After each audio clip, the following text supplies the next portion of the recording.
This video is sponsored by me. Subscribe. Today I'm going to be unboxing the Tecware Phantom 87 and giving you my first impressions about the keyboard.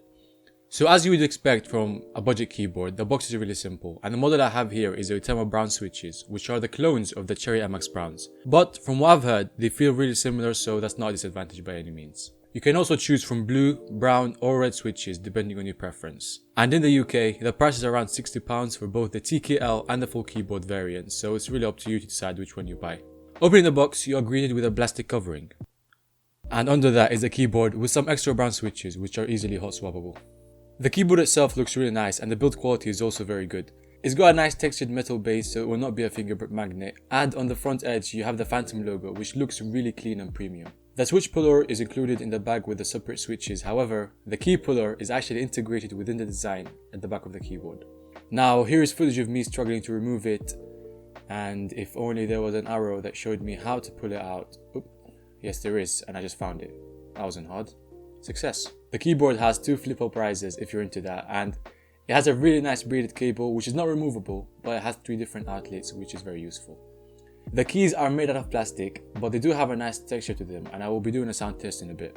The keys are also double shot, and if you ask me, I don't know what it means, but it sounds like a good thing to have. Now I'm going to be doing a sound test of the brown switches, which are a middle ground between the clicky blues and the silent reds.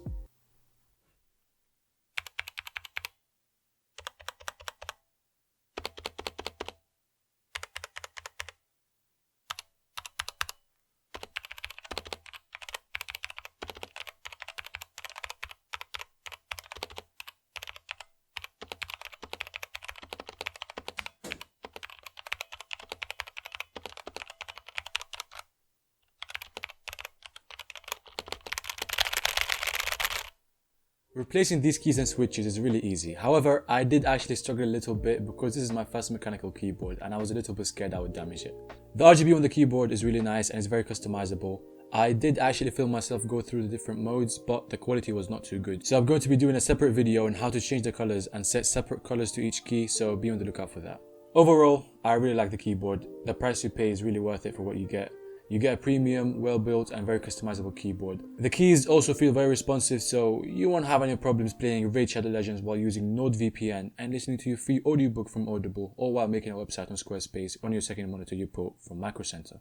Hashtag not sponsored. This was my unboxing and first impression of the Tecware Phantom 87. I'm gonna hopefully do a full review once I've used it for a while, so maybe in a month or 2. So yeah, if you like this video, press the like button for the YouTube algorithm. Subscribe with the bell to never miss an upload.